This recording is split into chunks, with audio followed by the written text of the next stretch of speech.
What's up, everyone, and welcome back to another episode of the Inside Lines podcast. I'm your host, Atoya, Burleson. And I am Avril.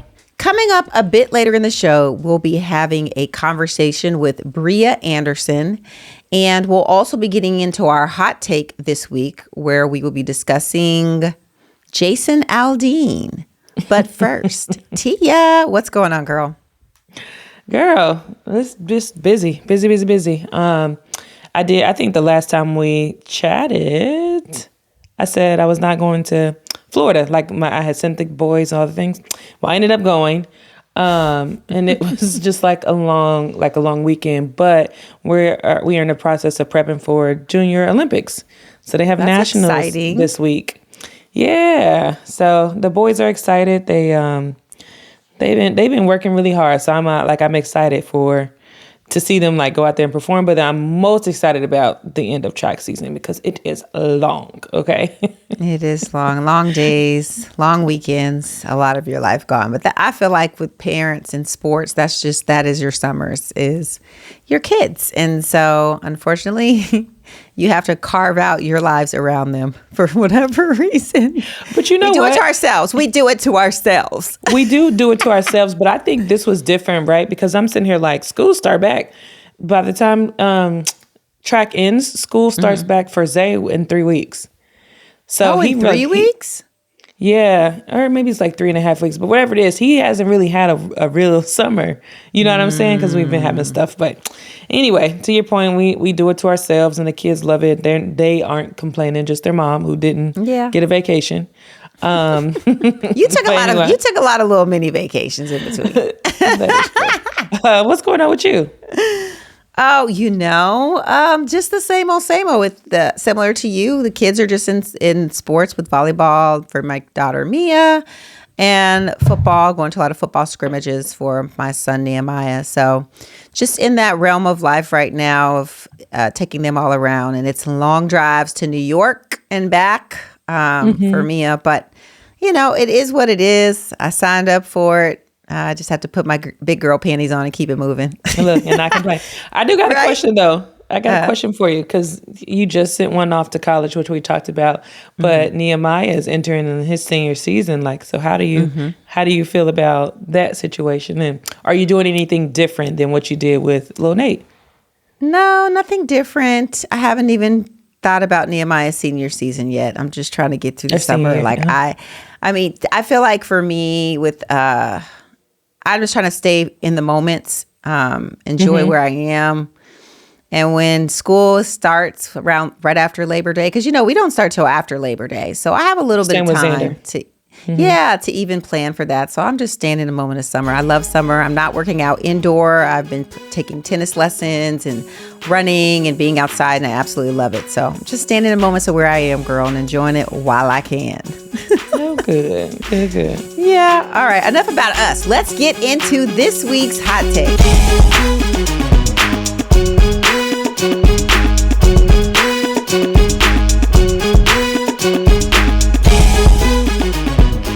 All right, y'all. It is time for this week's hot take. And boy, do we have a good one. You ready for this, Tia? Yeah. You go ahead and take this away because I hadn't heard this story. You got to let me know what's going on. Okay, so Jason Aldean, he is a country music singer. He came out with a song called Try That in My Small Town. It was released on July 14th, and it was pulled from rotation from country music television amid the accusations of it being racist. So I'm just going to tell you guys a few of the lyrics, and Tia, we can get into what you hear and what you think about this song. So Jason Aldean says, cuss out a cop, spit in his face, stomp on the flag, and light it up. Yeah, you think you're tough. Try that in my small town. Then he goes on to say, life in small town, it's different. And he chose the images from the Black Lives Matter movement. And he talks about in his town, people take care of each other. And a lot of people interested in the fact that you can say some of the things you say in your lyrics about cussing out a cop because it doesn't really show you or tell you who he's talking about. But there were those moments where he started putting up the Black Lives Matter movements and showing different images there. So a lot of people have been talking about it. It was pulled. Whoopi Goldberg came out on The View and she slammed him. She was like, this is ridiculous. You went way too far. It's deplorable. She was like, how dare you bring us into something that has nothing to do with us? Because when you bring up Black Lives Matter and you show Black people, it's portraying to us, you're talking about Black people. So, in what I've explained to you and what you've heard, tell me your thoughts. I tell you what. So one, yeah, of course I agree with Whoopi because it's like the imagery, I guess, that goes along with the lyrics. And it's like, oh, you're trying to send a message. It's like you trying to subtweet, like they say, And I don't know what the hell is going on, but I feel like Black Americans are just, they've always been under attack, but it's like literally more civil liberties and stuff are like just under attack, right? I think about even like this whole notion of what just came out with in the state of Florida with Governor Ron DeSantis coming out with like, these educational requirements or standards or whatever, where they are changing the terminology associated with enslavement, saying like, oh, enslaved people picked up all these trades and these skills that they were able to use otherwise and stuff like that. And I'm just like, on top of everything else, Jason Aldean, you decide to come out with a song like literally, again, pinning people against each other. Like, so you want an uprising. Like, you don't want the country to come together and to figure out basic human respect. You know what I'm saying? Yeah. What's so interesting about that, too, is when he came out with all this, he had an opportunity to say something or, after they pulled it. And not only did he not, but his wife told him to never apologize. Because why would they apologize? They're not sorry. He said he knew what he was doing when he walked in that booth. So honestly, and I got respect who else backed him? Girl, who? You ready for this? I'm not gonna be surprised, but who? The two, I would say, okay, I'm just gonna tell you who. Donald Trump, of course, supported him and told everyone to back him. He's a fantastic guy. And our good old girl Candace. Listen, had the audacity to not only support him, but she wore a T-shirt with his face on there. She clearly don't fully grasp the fact that he don't give a damn about her. He don't give two shits about her. They just care that you're supporting what we say, but we do not care about you. Yeah. And Donald Trump, okay, like I said, what I tell you, I'm not surprised. Whoever it is, I'm sure I'm not going to be surprised. But I don't know. This is some nonsense. And it's interesting because I try not to give this type of, these types of things, songs and all this kind of stuff attention. But it's like you're playing it on music stations. I think at some point you said that they pulled it off of the stations. But you were literally spewing this out to the world, and but it is the number one circulated country song right now. Am I surprised? It's number one on all the charts. So there's a lot of people out there that are supporting this song. I be thinking in general, how you have trolls and stuff on the internet, and I be thinking like you literally took time out to spew hate, like to get on your computer and spew hate.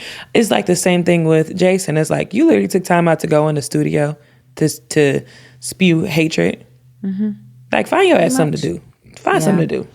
And I think the unfortunate thing about small towns, quote unquote, is because you are a small town. Because you live in a small town, your lens is very small. What you hear comes from a small-minded human. Because you're not exposed to anything. And many small-minded humans. Because you're not privy to the reality of the world around you. And so because of that, this lens of these small towns with this hatred, this division, the people that Donald Trump likes to gear his campaigning towards. He does that because he knows that they are in a bubble of life, and he can literally tell them anything and make them believe anything. But that's what pisses me off, though, right? Yeah. That's what pisses me off in general. Like people that come from small towns and they think their opinion or their experience is more of what the majority of people experience is like. You literally don't do. You are literally, to your point, in a bubble. So how are you going to tell me in this big city or in this whatever area that my experiences aren't true? You literally don't know because you haven't been outside your tractor, your fields. You haven't been outside of it. Yeah. And not only that, you haven't even had a conversation with someone that looks different than you. You haven't even had interaction with someone who looks different than you. So your lens not only comes from your small town, but from the small snippets of media that you choose to watch that feeds your mind in what you want to believe.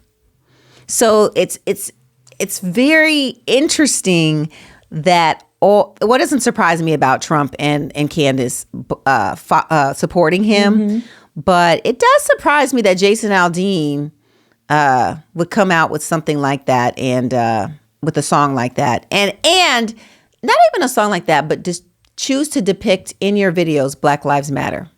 Very interesting. Y'all let us know what y'all think. Don't go listen to the song though, y'all.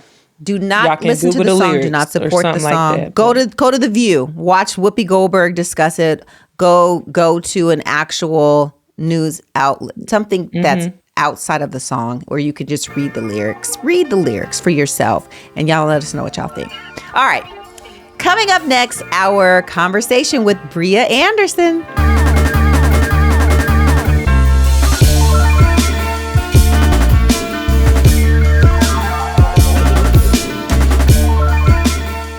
On the show today, we have an education advocate, philanthropist, business owner of Millennial Moms, and she is the wife of Chicago White Sox. Sorry, I got to redo that. And she is the wife of Chicago White Sox shortstop, Tim Anderson. Please welcome our first active MLB wife to the show, Bria Anderson. How are you? I'm good. How are you? Thanks for having me. Hey. Thank you so much for coming on. It's been a minute. We saw each other in May for your amazing event, and you did such a phenomenal job. Like you killed it. You were in your element, and I thank you for inviting me. What was the event, Toya? So Bria had a Brunch Moms event. Thank you for coming, and thank you for supporting. Oh my gosh, it was my pleasure. Let's start there. We're going to talk about that event and how you came up with the idea. Let's start there.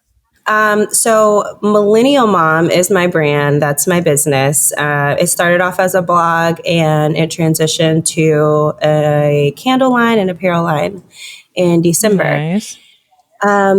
And I am a mixie mom. I like to hang out with other moms.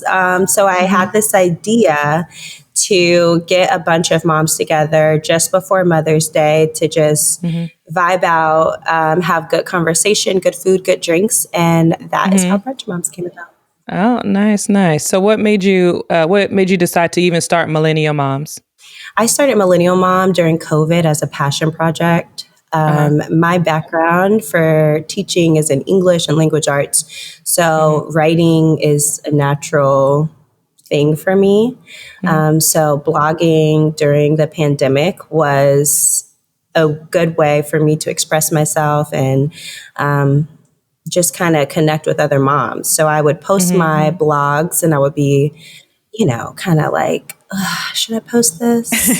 And then the feedback was just phenomenal. I had so many moms reaching out, so many girls that wanted to have children, wives, just a bunch of, the feedback was so positive that I felt like, okay, I'm onto something. There's a niche here. And so that's how Millennial Mom started. And then I relaunched in December. Last summer, I needed another passion project to kind of fill my time and put my energy towards, which is how my relaunch came about with the apparel. In that line, I have a line of crew necks. There's 3 crew necks that have like 3 really significant sayings. that resonated with me this time last summer. And the rest is history from there. Talk about those sayings. What are they?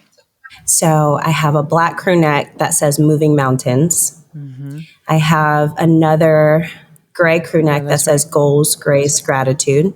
Mm-hmm. And then I have like an olive color crew neck. And that one says she laughs without fear of the future. Beautiful sayings, y'all. I love that. I feel like as women, we can all relate to that. It's very relatable.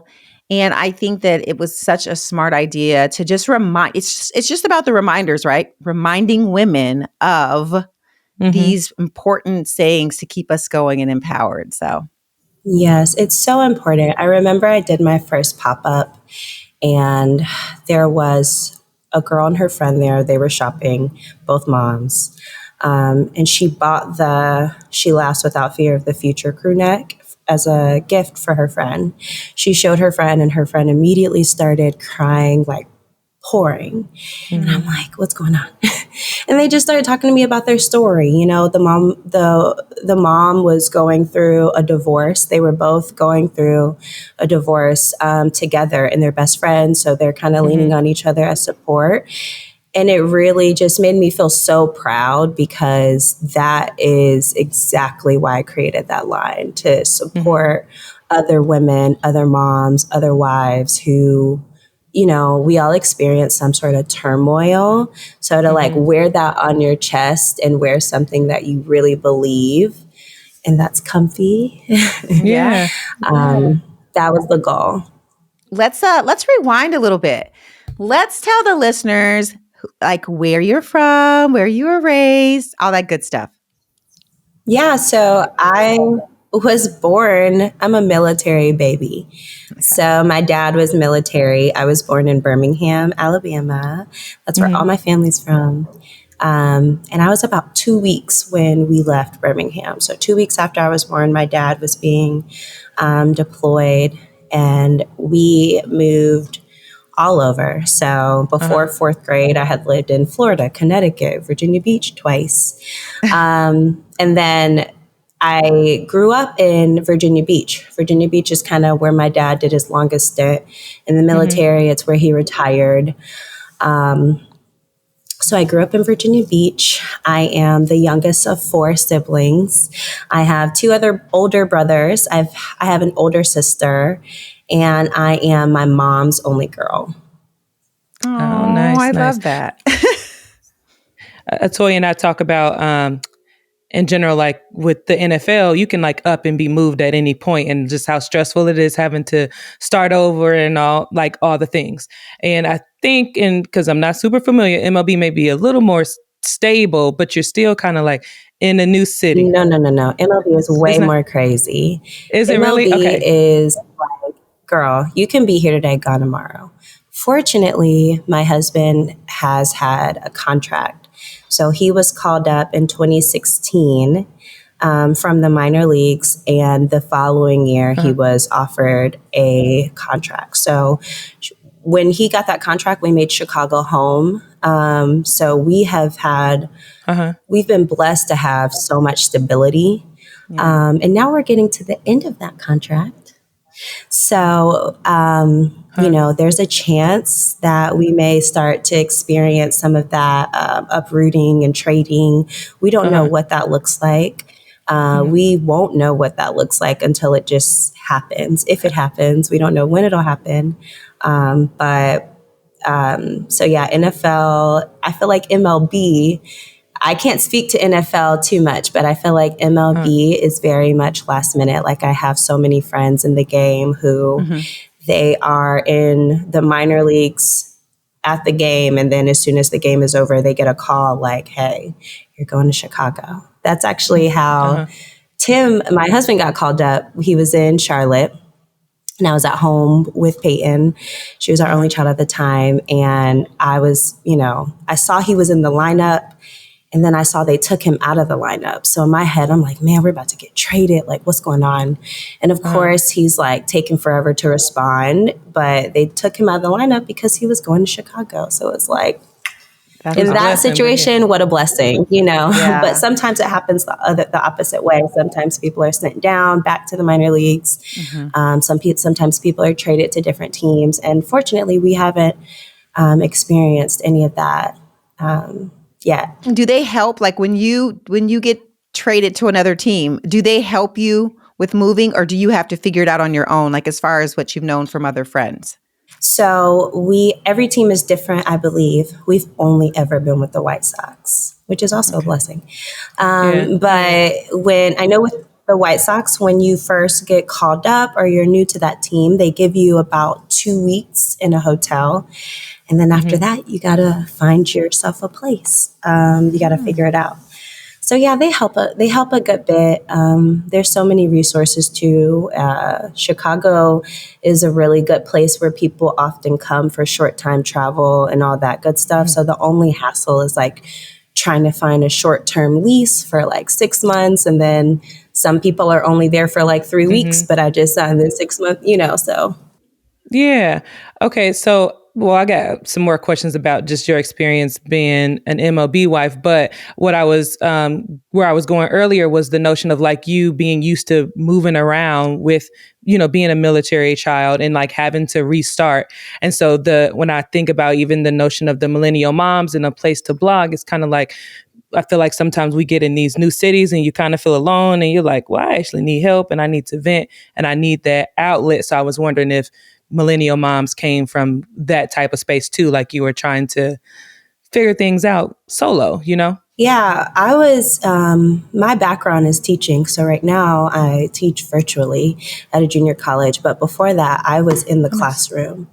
And so when I decided to leave the classroom and be with my husband and travel with him full time, it was very lonely because I had my daughter, I had my husband, and then we were in Chicago where we really didn't have, my mom wasn't there, his mom. We didn't have, go to granny's house or go, you know what I mean? Like we didn't have that.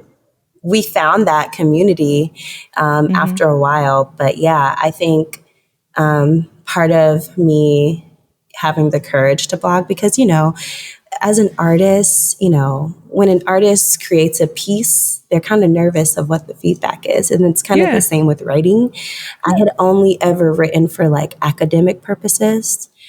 So stepping into a more vulnerable space with my writing was scary at first, but yeah, I did find a community. I did start to find and feel that community. And there were girls that I had known from like college, high school, when, none of us were moms at the time, but like my blog was a way for me to connect kind of further with some of those girls, even girls in baseball, I met one of my really good friends on a call. We were both trying to network with Millennial Mom.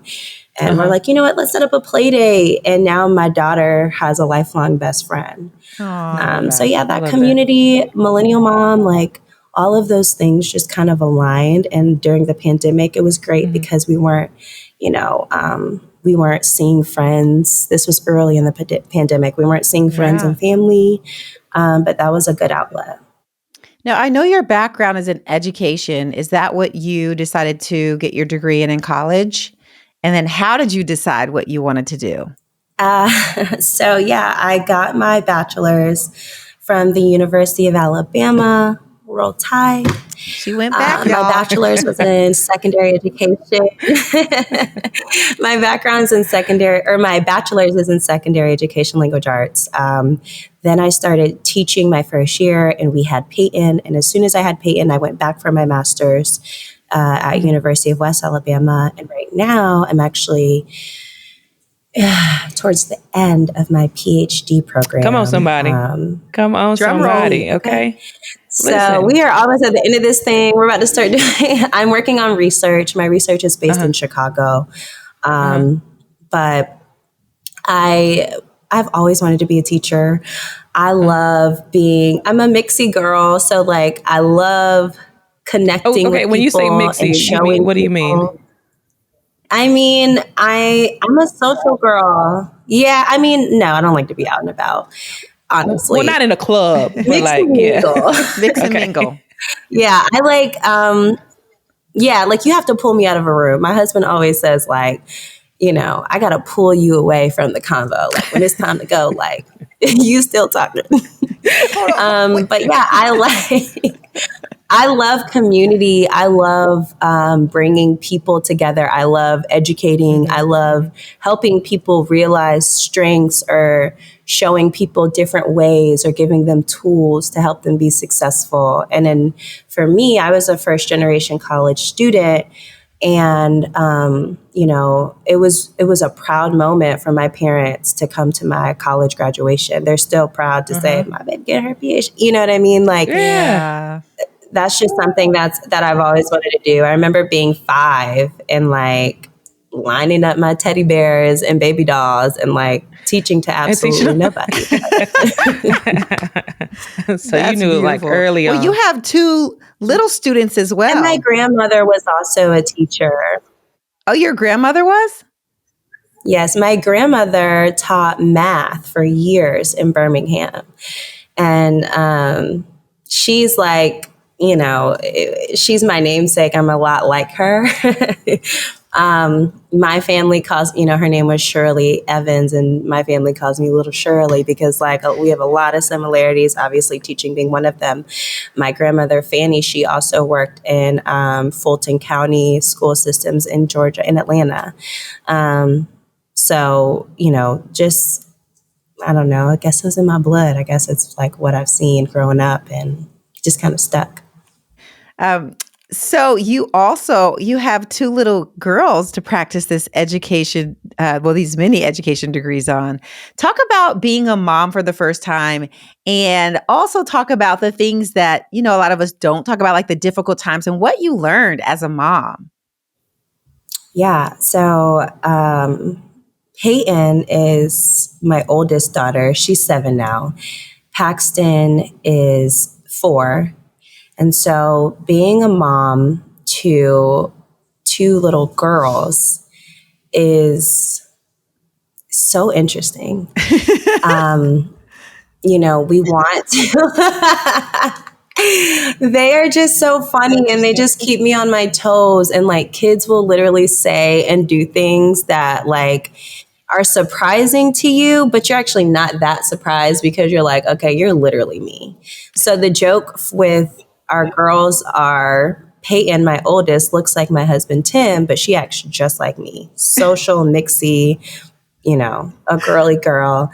And then Paxton looks just like mom, but acts just like dad. So she's like, look, catch me when you catch me. She's not with any of the, she's not with any of the anything. Like she wants what she wants. She knows what she wants. And she just really is so chill. So for me, when I had Paxton, right, it was important for me to really understand or help her understand that like, you are an individual, you are very special, and like you don't live in your sister's shadow. So I'm very personable. I think about how I felt as a child, and I try to just remember like what headspace and what where I was developing at that time and at their age. And I really genuinely just want to be the best version of myself that I can be. I want to give them the best version of myself so that they can have good experience. I want them to have the best experiences at this time that they possibly can. Right. So that's actually one of the things that I learned even in the last couple of years of raising my girls, just like, life is going to happen, but I still have a job to do. I still have to wake up every day and be a good mom. Yeah. That's not an option, regardless of what happens or where life takes you, or if you're having a great day or a bad day. They have to have the same kind of love, Yeah. They have to have consistency. They have to have just support. I can't be having a bad day and kick them to the side, we still got to vibe out. Right. So in saying that, it's important. I know we hear self-care, take care of yourself, but it's really important for moms to really try to take care of themselves and set boundaries and really, just check in with where you are, because sometimes, and we've seen it generationally, right? Yes. Sometimes, our stuff can carry over to our kids. And that's something that I would never want for my girls. Yeah.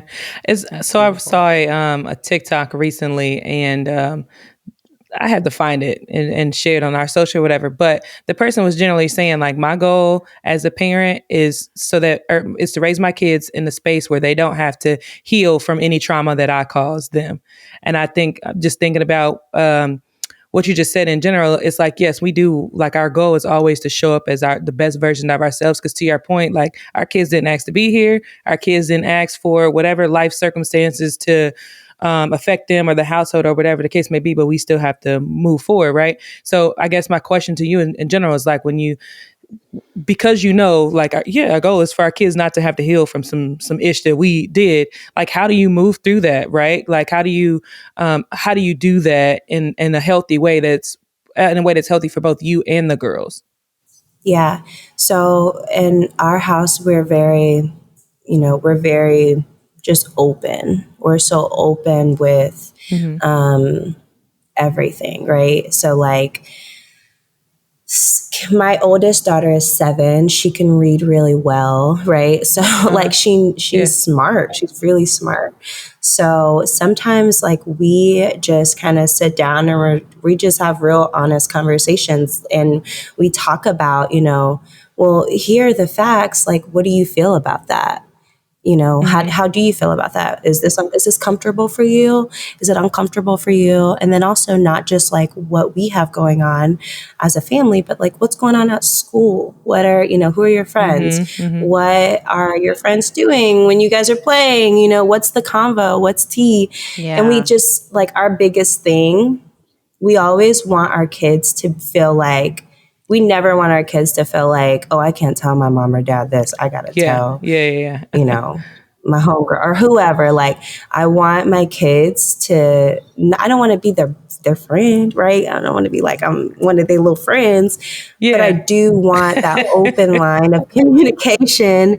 I do want, and I want them to know too, and sometimes you have to level set, right? You're talking to a 4-year-old, right? So you got to change that language and kind of structure it and frame it in a way that it's going to be like seriously received. So just kind of level setting, getting on their level, having that open communication, and just like talking about, those feelings, whether it's comfortable or uncomfortable. Like, we want to unpack it. We want to get through it. We don't want anybody or either of our kids walking around the house like holding on to anything, you know what I mean, that they don't feel like they could share with like their sibling or mom or dad or, Yeah, it's so different now. I think about, when I was being raised, and I feel like you weren't really taught those things, right? There's a lot of things that you did hold on to or you didn't say. And I think now, through going to therapy and really talking to a therapist and learning what's healthy, it definitely, for me, it gave me the freedom and flexibility to allow that with my kids as well. And just really breaking like the older generation of what they thought was healthy, and creating something newer for, our babies, so that, to your point, they could talk openly and candidly, and you could have those uncomfortable conversations with one another in love. And I absolutely love that about the new generation. How was it for you? So I think you did a good job of that. Or thank you. My oldest girl just graduated from a high school girl. So yes. Okay. Yes. Yeah. Yes. Congrats. Congrats to you and congrats to her. Thank you. I think that's the thing about being a millennial. I think, our generation is the first generation to say, I'm in therapy, the generations just before us were like so secretive, so closed off. Right. And I think every generation grows a little bit more, or every generation gets a little further ahead, which is great. Yes, And so, I first started this journey like wanting to be a perfect parent. But I'm well aware that like I'm not going to be a perfect parent, but I will be a little further along than that last generation, right? Yep. So I was the youngest. My sister and I were 3 years apart, but we did not live in the same household. So my oldest brothers, my two older brothers, they're like older. They're so much older than me. So that age gap, you know what I mean? That age gap, I don't know that I really had anyone that I could just like close the door and be like, guess what happened at school today? You know what I mean? Like my dad was military. My parents were strict. I couldn't talk to boys. You know what I mean? I couldn't do those things. And sometimes what I learned about me, of course I was an angel baby, but when you don't have that open line of communication with your parents, or when there's, when there's like, when it's super strict, you want to sneak and do things. You know what I mean? And I just don't want my kids to do that. I don't want them to feel like I can't talk to my mom about my crush, and I don't want them sneaking and smooching on the playground. Like, come here. Who's crush? Let's talk. What's tea? Okay, let me lace you up. I don't want you see those memes like, I don't want my child to be impressed by like your big head son. Like seriously, like I feel that, you know what I mean? I seriously feel that. Like I don't want my kids to feel like, oh, we can't tell mom, we can't tell dad. Like we have to keep this under wraps, because that's where some of that turmoil starts to happen. Yeah, and like those kind of false truths a little bit. Because I tell my son all the time, I'm like, your friends are dumb. So if you really got a question, you may want to come to the people that actually know what's going on, okay? Because they're dumb. Yes. Okay, so I want to chat a little bit because I don't even know how you do it. So this MLB season is over 130, 160 games. You are teaching, you are pursuing your PhD, you got 2 kids, you started a business. Like, how are you managing? I'm just like a psychopath. I'm just kidding. I don't know. I'm just doing it. No, I'm passionate about a lot of things. So like MLB, like being in the game for so long, like my husband's like, he's on like big veteran status, right? He's been in the game. He's been in the major leagues for 7 years. This is year 7. And so we've seen a lot. How long in minor? He was drafted in 2013, so he spent 3 years in the minors. Got it. And so he's been in this forever, Yeah. But I didn't start doing this with him until 2015.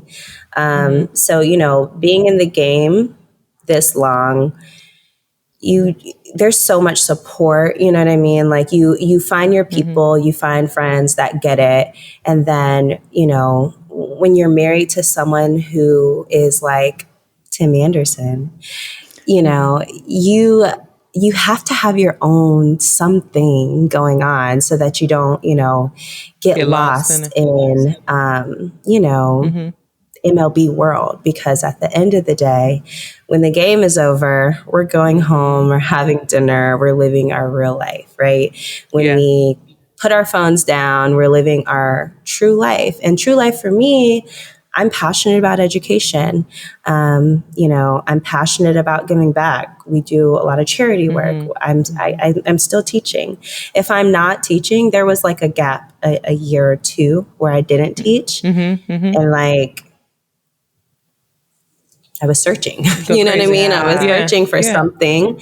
And so while it sounds like a lot, I believe that when you're doing something that you're passionate about, it really doesn't feel like work. Feel like a lot. Running my business is something that is like it's addicting. You know what I mean? Like I'm Yeah. addicted to Love running it. this business, creating and growing this brand and bringing in my team, my friends, my girls who have like the best skills, my friend, you know, my guys, like whoever to help me build something. They see the vision. We're all, you know, we're all in together. Yeah.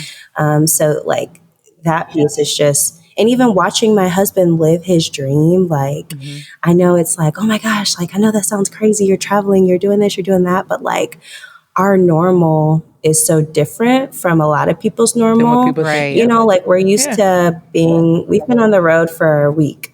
You know what I mean? Like we Right. travel. That's just like what we do. And even my girls are accustomed, you know, like it's just become our norm. So everything that is on my plate, it's something that I'm passionate about, whether I'm teaching or writing a paper for my PhD or running my business or like cheering my husband on at a game. Like those are things that are naturally and authentically like a part of my passions. How often do you travel?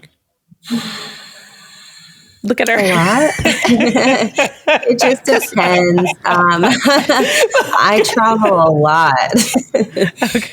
There, you know, I don't know. The cities that they go to are just so fun, and my kids love them. So sometimes we'll go, like we're always going to Anaheim. We're always going when they play the Angels because we go to Disney once a year. You know what I mean? Like that's a must. I know that I'm coming to the New York trip, you know, because shopping is great.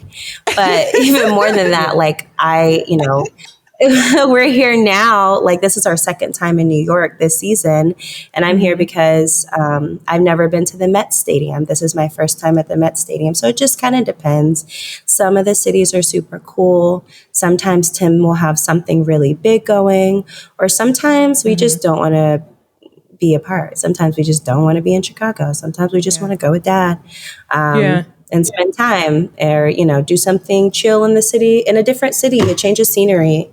So it just kind of depends, honestly. Oh, yeah. Okay. So I got to ask her all the questions that we got when we first started the show. Yes. Okay. Yeah. Talk about let's talk about how y'all met. And then I'm going to ask you the questions that they asked us. Yes. Okay. Okay.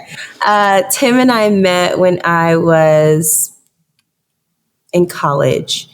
I was either a junior or senior. I might have been in my senior year. Yeah, I was in my senior year. I used to work at a clothing store in Tuscaloosa, Alabama. I worked with his cousin, who he was pretty close with. And so that's kind of just how we knew of each other. But then we had, you know, I was a mixie girl and he was in baseball. And so with Tuscaloosa being his off-season home, during the off-season, he would come back and hang out. And so his friends, you know, we had a lot of mutual friends. Like one of his best friends, I knew before I knew Tim. And also his best friend, who's who's my kid's godfather, Brandon. He was just like adamant that we meet, that we hang out, that we talk. And so like we were into it, I guess, but we weren't really like doing the most about it. So like we would miss each other. So Tim would be at a bar and he had just left and maybe I was coming in and they would be like, oh, your boo just left. So really it was just like friends really just kind of like trying to piece us together. And then we eventually But y'all expressed interest in each other during this process, right? Because for them to be like, your boo just left, then they knew that you was kind of checking for them. Okay, they knew the vibes. Yeah. They knew the vibes. But yeah, I just remember hanging out with Tim for the first time, and we just like, we sat up and talked all night. When I say like, we sat up and literally talked from like sun up to sundown. Like we got real like, this what my family's like. What's your family like? Would you know what I mean? Like we just got really into it. And I was just so into just like conversation. You know what I mean? I love conversation. I love words. I'm a chatty bug, but I was just really impressed that a man could really hold good conversation, you know what I mean, for so long, for hours. And then we fell in love. And the rest is history. I love it. The rest is history. Yeah. And so so he was in the minors when you guys started dating, and then at some point you chose, hold on, Toya. And then at some point you decided you guys were going to do it together, you said? Yeah, it was actually like amazing timing. It was my senior year, so I was in Tuscaloosa, Alabama. He was getting ready to play his first full season in AA at the time, the minor leagues, the White Sox minor league system, which is in Birmingham, Alabama. So we were like, it was perfect timing. I met, we're hanging out in the off season, and then the season was about to start, and he was going to open up in Birmingham. So, he, with him being so close in Birmingham, he obviously went off to spring training in Arizona, and then he came back. He was playing in Birmingham, and the rest was history. And I just remember my college graduation, we were talking and seeing each other super heavy. And this is when I was so new to baseball or whatever. And I just didn't understand. I graduated in Tuscaloosa at 6 p.m. in May. Right, middle of the season. His game started at 7. And I'm like, what you mean you're not coming to my graduation? What you mean you can't? What do you mean you can't make it? And so, after the game, he drove down to, help celebrate. And we were able to, celebrate after. But I think that's when I was like, okay, this is a person who, is willing to yes, he's living this probably living this crazy busy life. But I think it was at that point that I knew okay, there's some sacrifice there. And that's big when you're dating and you're going from having a good time dating someone to let's, we're going to be a little more serious than that. So we spent that summer in Birmingham. Then we moved to Atlanta. It was just, we just kind of gravitated. And once we found each other and once we were serious about it, we were dead serious. We started talking about values and certain things that we wanted to make sure our kids knew growing up, or how we wanted to parent our kids. And our goals for the year. I'm man never talked to me about our goals for the year. So that was, that was and I'm graduating college, you know what I mean? I'm starting my first job. He's in the minor leagues. And so we were then transitioning to this family couple union kind of vibe. Which feels good. That feels good to have stability and security in that way. And my dad has always, been my security. I was on his insurance till I couldn't be on his insurance anymore. But I just remember my dad. My dad has never liked any guys I've ever dated, but my dad has always loved Tim. He's always felt Tim has always, just been a good man. And I think my dad really appreciated that. And I think, my dad was really comfortable. I remember him saying all right, I'm cutting you off. I feel good. You know what I mean? And so my dad has always told me don't love a man, or you're not going to love a man or you have to love a man who loves you the way I love you. And I genuinely do feel my husband loves me the way that my dad loves me. Right. I do feel that security. That's beautiful. Okay, so I got to ask you, like I said, all the questions that we got when we first started this podcast, which a little bit was the catalyst of why we started it, was the whole NFL life from a wife's perspective is a bit of a mystery, right? And so we got the questions I'm going to ask you. Okay, so we established that the MLB season is extremely long. It's 160 games, and you travel quite a bit with him. But okay, so how does the ticket situation work for you guys? Is it similar to the NFL where you get 2 tickets and the rest y'all got to pay for it? Y'all maybe in the nosebleed. How does it work? Nothing is free, right? So like we pay for everything. But tickets, we get like a comped ticket, right? And we, again, like we pay for all of our tickets, but the team decides this is the family section. So you can leave tickets in the family section or you can leave tickets in the friends section. Because, you know, sometimes people might be like, oh, can our neighbor, do they really, depend on whoever, like they may not belong in the family section, but like you want to give them decent seats. So in that situation, you would just put them in the friend section. Now, every ballpark is different, right? Some seats are better than others.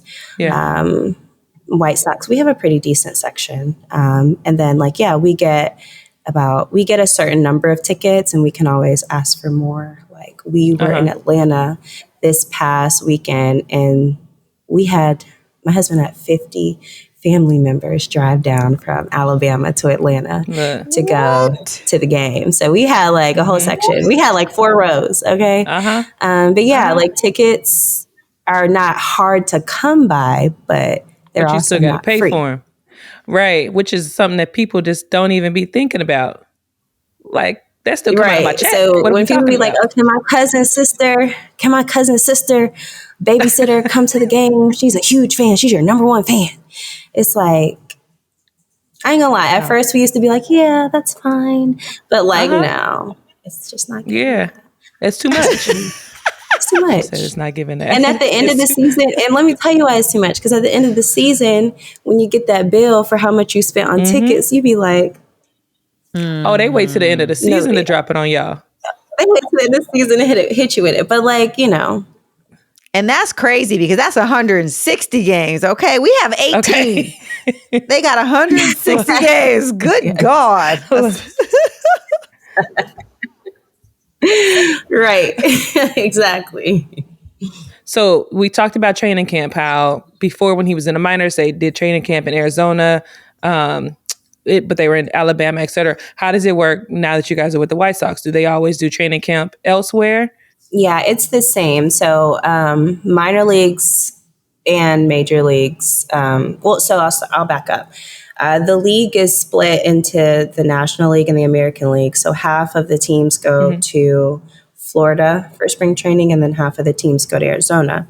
But minor league, they have minor league camp. We've always gone to Arizona. Oh, wait, all the teams are together? Camp, but 10.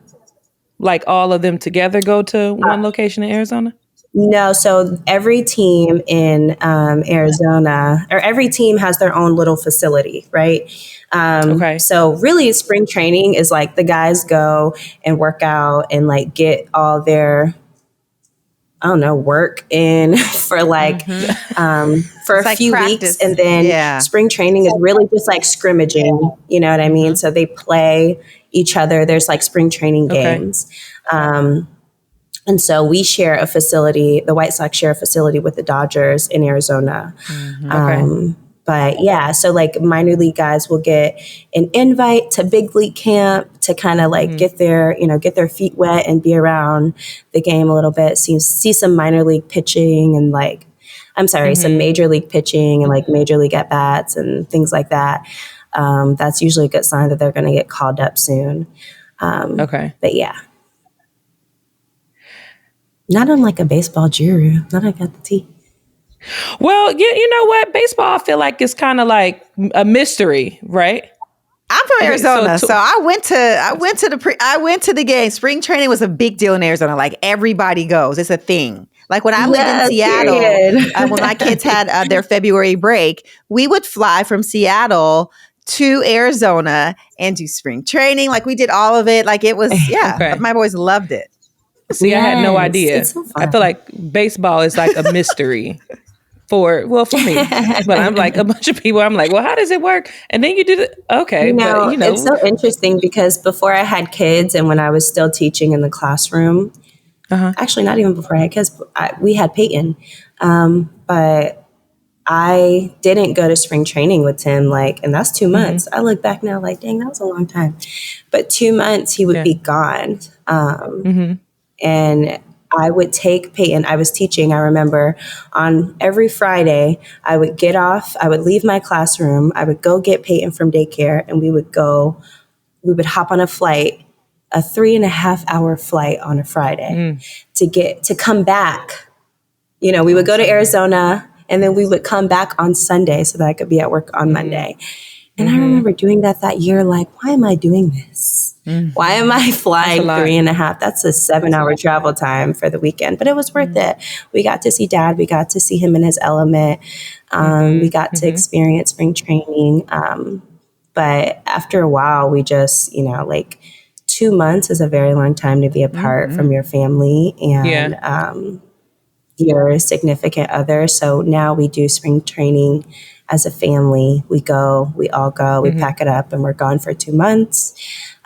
We make it work with school. My kids are in private school in Chicago, and their school is so awesome about letting us go for those 2 months and not, you know, penalizing the kids with, you know, and okay, my kids are young, but like they still need to be learning and still need to be, you know, in the swing of things. My 7-year-old, she just finished first grade. So like we really had to stay on her with like reading. So in the past, I've done homeschool with them. But again, my background is I've taught high school and up. And, you know, there's something about teaching little kids that's just really difficult. It's different. Okay. It's something about teaching your own kids. And when it's your own, maybe. no, patients are not there. They're not there. Yes. Like Listen. Yes. Like my 7-year-old is so dramatic. She thinks it's a game. It's like we're playing school. And I'm like, no, we're actually like, I really need you to work on this. And like, so what we've done, we have a private tutor that works with Peyton, my oldest. And she's great. So they work virtually. The school will like send us the assignments, the curriculum, and our private tutor will just like really break it down. And I actually love that because Peyton gets that one-on-one, you know what I mean, time and attention. And so if there's some things that maybe she had missed during the school year, we really have the time to like dig into it, unpack it. Yeah.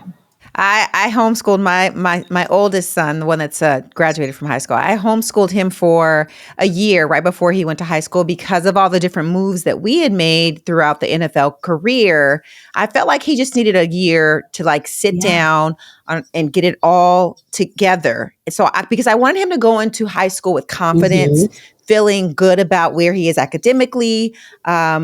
And, you know, high school is a beast. So you have to go in bringing your A game. So I did that for 1 year. He did not like me the first 2 months. But by the end of that year, he was like, thank you so much, Mom. I learned so much. I didn't realize, you know, that all that I needed to learn. And it made high school so much easier. So to your points, you just do what you need to do for your kids, you know, whether it's getting that tutor, whether it's bringing someone in to just give them that extra love. It does make a big difference. Yeah. And it's also fun too, because we're gone February and March. So February is Black History Month. And, you know, depending on the school and the curriculum, my kids, their school does a really good job at hitting the marks on, you know, really diving in and teaching during, you know, Black History Month. But it's also super fun for us. My husband and I were really into like civil rights and, you know, we love that stuff. We love history. So, you know, that's also really fun for us to talk about, you know, like Jackie Robinson and, you know, Barack Obama, like Harriet Tubman, like we do all sorts of things in addition to, you know, the videos, the worksheets, the books. Like we're going to museums and like we're actually seeing and visiting these places, and you know they're actually really getting like, you know, and we're also able to talk to them about it, like, you know, however what's comfortable, right? So like I take my teacher hat off and I'm like, yeah, girl, we had to we had to sit in the back of the bus, like, and she was not playing that, and they'd be like, what? Like, so, you know, it's fun. We try to make it fun, but it's also cool to like put our kids on game. I'm like, yes, girl, this is like this was really going on. And teach them and influence them in the way that you want them to, instead of like whitewashing stuff or whatever. So I love that. Yes. Okay. So you ready to play a little game, Okay, Toya? We're going to play a game. It's called the 2-minute drill. And it's basically this, that, or the other. So we'll give you a this or that question or fill in the blank. And so you just have to answer it. It's really easy, really fun, really simple. Short answer, like quick. All right. Do you always have a full battery for your phone, or do you always have a full tank of gas for your car? I always have a full tank of gas for my car.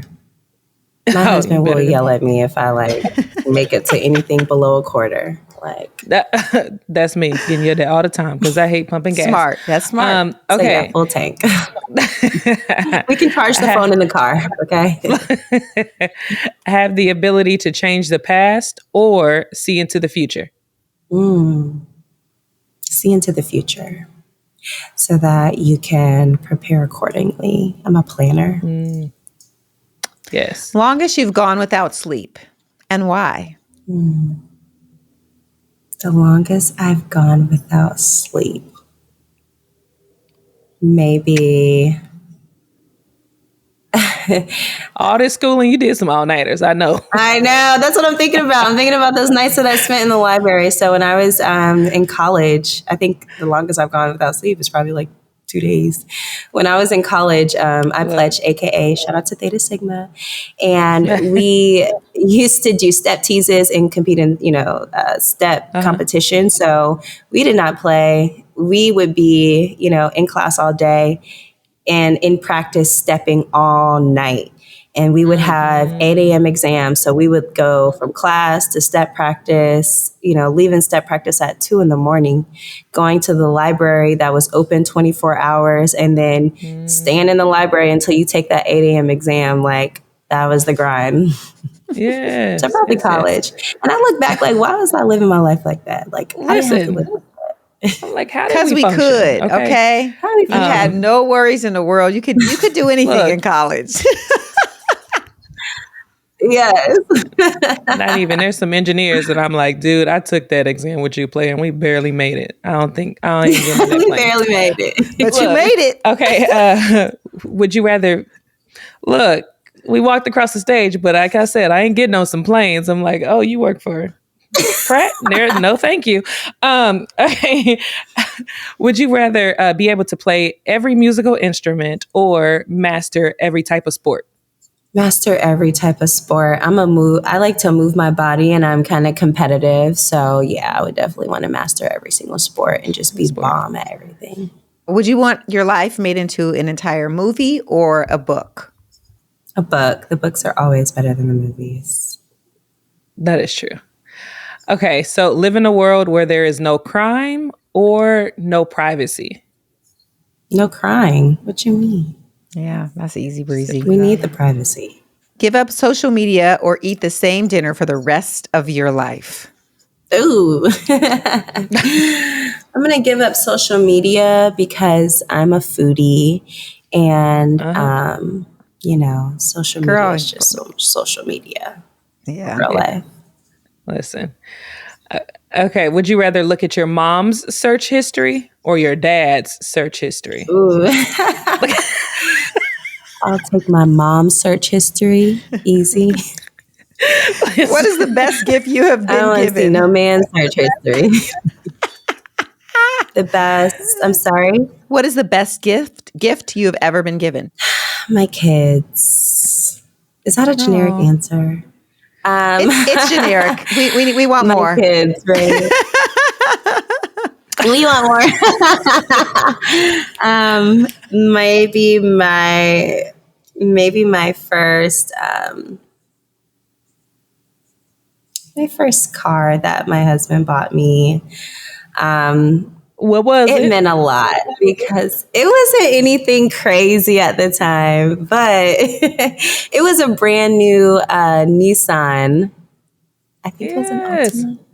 It was a brand new Nissan. It was white. It was super cute. It was my first year teaching, and I had been driving like my college car. My AC had went out. My tires were going flat, and he was tired of like getting everything fixed. So, and again, we were so young, and like, and he was still in the minor leagues at the time. But like, it was so, that was that piece of like what my daddy said. you can't love no He man taking like, care of you. if he don't love you like Yeah. I love That's you. Yes. beautiful. And ain't nothing like a brand new car. Period. I don't care what kind of car it is. Like you get that 001 mileage. Like, okay, look at And the this. smell. Okay, fictional. Yes. That new car smell. Yes. Okay, what fictional character do you most identify with? Fictional. Yikes, that's a toughie.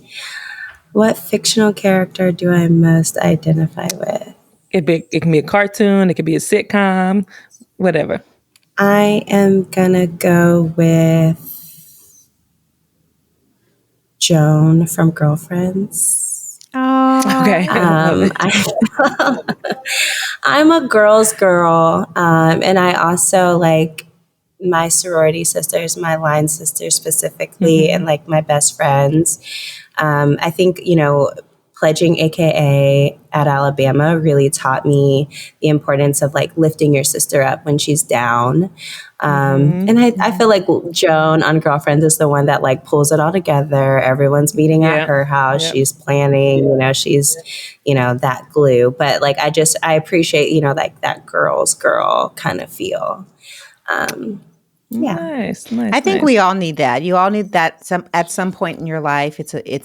It's an important thing to have, especially in the world that we live in now where, even when you want to be private, people don't always respect your privacy. So having those people that lift you up and you can confide in, baby, it's special. Yes, it's important, especially in this world where like we have social media, right? Where like privacy is just like not a thing anymore. Like people just don't respect it, or people are just trolls and just have nothing better to do. It's nice to have like your girls, you know what I mean? Like your people who you can just say whatever to, and you're not judged for like that one thing you said, or like, that we can laugh, we can cry, we can do whatever. Like I love, like my best friend is always like, what kind of friend you want me to be? Right. That's just like, right. I'm like, okay, tell me about myself. You know what I mean? Like I appreciate like my best friend, Leslie, like she can tell me about myself in a loving way, but she can tell me when I'm right. She can tell me when I'm wrong. She's going to support me right or wrong, but she's also going to say like, yes, that was be real with you. Wasn't it. That wasn't it. You have to have those people that keep it real. They support you, but they got to keep it real. 100%. Tell me the truth. They got to keep it real. And it may feel like a drag sometimes. Sometimes I'm like, are you dragging me? Is that what's happening here? But they still love you though. You need that. Yeah, I know. It's out of love. Okay. Last question. What is next for you? What's next for me? I am getting ready to launch another collection with Millennial Mom, another candle, and I'm going to do I don't want to give it all away, but I'm going to do a slight shift in the apparel that is a part of our collection. I want to also look into having and hosting more events. Brunch Moms was such a success and the feedback was so great. And I am having so many people tell me that I need to do something in Chicago. So that's something that I'm looking into. And then we're also my husband and I are doing, we're going to continue with our charity things. We have a nonprofit organization, Anderson's League of Leaders. We're working on a sneaker ball, a second annual sneaker ball. I'll send you girls the information for that if you're up for it. But yeah, just keep growing, keep being authentic, keep being true, and just really stepping and walking into the path that God is like, whatever he has, just like really stepping and walking in that in the most true, in the most genuine, in the most graceful way. That's one thing I can say about you, Bria, that I appreciate is, I know we were talking about, social media just a moment ago, and everything that, social media brings, the drama, the chaos. and the uncomfortable things that are said about you and your family. But I just want to say to you, the way you handle them is with class and grace, and I thank you for being who you are. And it's a great example to so many women. That's how you handle things. You don't. It does not have to be messy. You don't have to be a part of it. I Thank watched, you. everything, and I didn't know about it till later. But when I saw it, and then I'm like, this girl is doing it. Just the way you did it subtly. It's just a beautiful thing. So thank you for being you. It's been an honor to have you on. I appreciate that. And I wouldn't be able to have that grace, like my natural, obviously I'm a woman, so like we have natural reactions, right? But when you are truly focused on what God says and like how he wants you to live and walk, and when you're really walking in that, like you have no other choice but to, take that high road. And there's so much public opinion about how you handle certain things, but that is again that running theme of like living in the real world versus or like living in the flesh versus living, and I'm very spiritual, so like living in the flesh versus like living for what God says. And God says like love your people, love your enemies, and like vengeance is his. So I just truly believe that, and I truly walk in that. And oh my gosh, when I say the way God has blessed me for like being obedient in that, Yes. it's crazy. Yeah. Yeah. And it shows. So I appreciate you. I really do. Thanks, And thank you girlies. for coming on to Inside Thank Lines. you.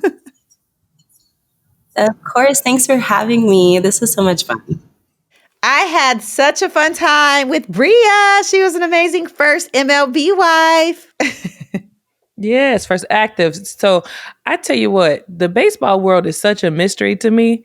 Because even like You in were my so head, I'm thinking, well, confused. baseball contracts are, girl, so confused. But I'm thinking baseball contracts are like way more stable than NFL, only to find out that they just as out of control as we are.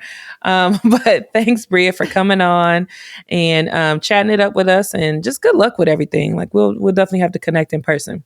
That's right. Okay, that's our show, ladies and gentlemen. For the latest on the Inside Lines podcast, make sure to follow us at Inside Lines Podcast on both Instagram and Facebook.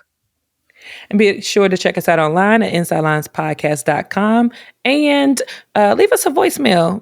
I told y'all before, we are prepping for season 5. It is going to be so dope. But if there are specific topics or guests you would love for us to have on the show, let us know. Speakpipe.com/insidelines. Until next time, leave it all out on the field. It could be a football field or a baseball field, y'all. Thanks for listening, and we'll see you next time.